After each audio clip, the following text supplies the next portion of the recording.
their act together. Yeah. I mean, a lot depends on this. Maybe you've got to come down on him like a ton of bricks.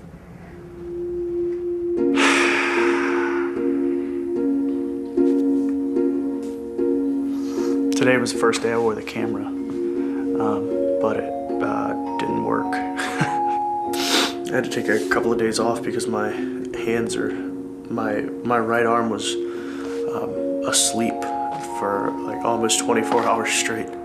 Been having camera difficulties,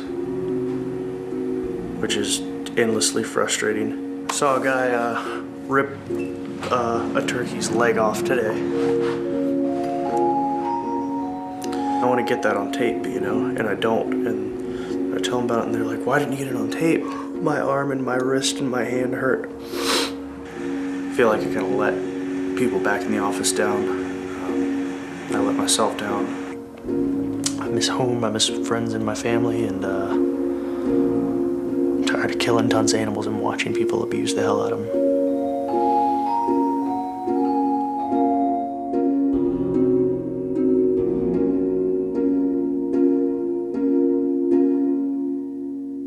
I would do it myself, so I know that it's doable. It's not a superhuman task, it's just a damn difficult task. It's a nasty, dirty, filthy task, and that it is soul-wracking if you care. It takes a part of your heart and it breaks it. I've done investigations, and I know how hideous it is for you forever. Those things will always stay with you. So you have to have enormous sympathy for the investigator.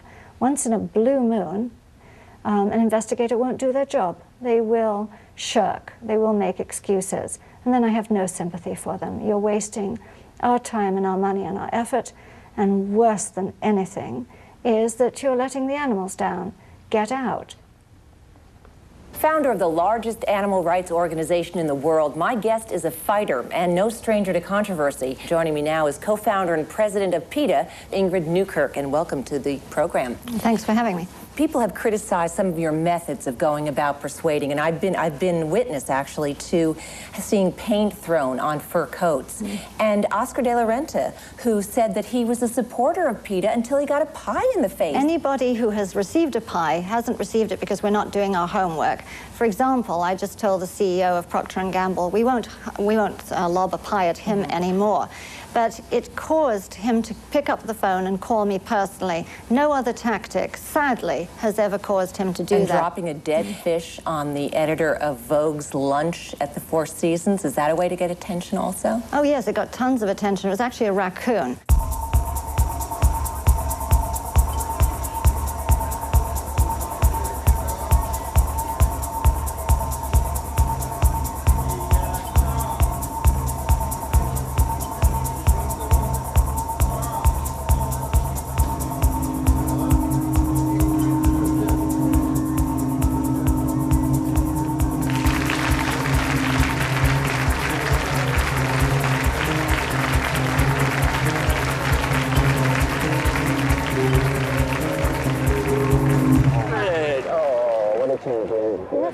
Your show is beautiful, but I'm not much of a judge of fashion, but I'm a judge of ethics. And you're beautiful. Look at what you've done. I'm doing what I can, the little bit that I can. Yeah, you saw the mulesing footage, didn't you? Yes, and we're not going to use wool for next season. Definitely won't use wool from Australia, that's for sure. Lovely man. These are some sayings just to fortify you during the working day. If there's ever anything we can do for you, but you've done everything for the animals. Yeah, we're gonna work with them on the next show. All right, excellent. Definitely. Lovely. Thank you. We won't keep Congrats, you. and terrific show again. See you later. Thanks a million. Bye. See you later. Thanks. Bye. How was Paris? Wonderful, wonderful. We've got so many terrific opportunities here. Here's an option in the Yves Saint Laurent store. Now, these have windows that you can really easily get into. They have backdrops here, but you could easily move them away and take over the window. It's practically tailor-made for a protest. Now this is a great target, but they have said they'll meet with us, but they pushed the meeting back twice. It's Prada. Oh, it's Prada. store in Paris. Mr. and Mrs. Prada. We know where their workshop is. Yeah, the thing is that they have been back in touch, have agreed to meet.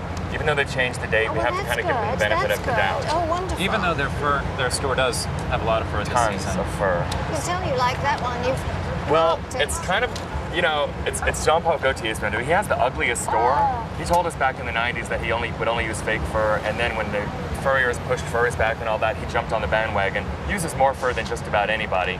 Now, he doesn't really even have window cases to worry about. He's just got this ugly store. Basically, just step right into it. Step in it and there it is. This looks very good. Yeah. I think it's the best bet because he's And refused he's any been a- meetings. He's just, A real fur pimp. yeah.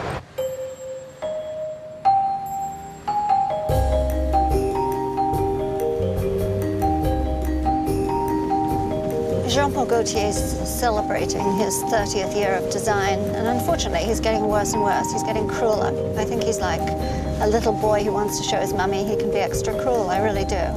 So I believe we have to do something to up the stakes a bit. He's very fond of his boutique off the Champs-Élysées. He has 2 windows, and we want to take over those windows.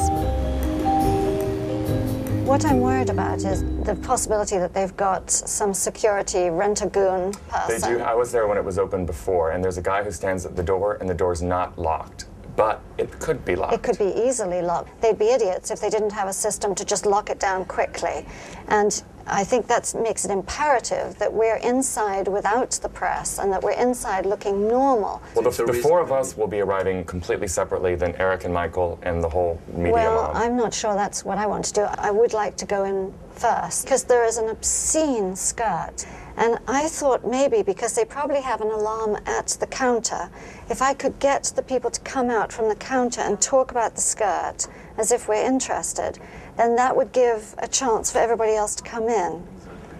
We'll look at the window and we'll see something, and then we'll think of going in. So we'll just go in and hopefully we'll be let in.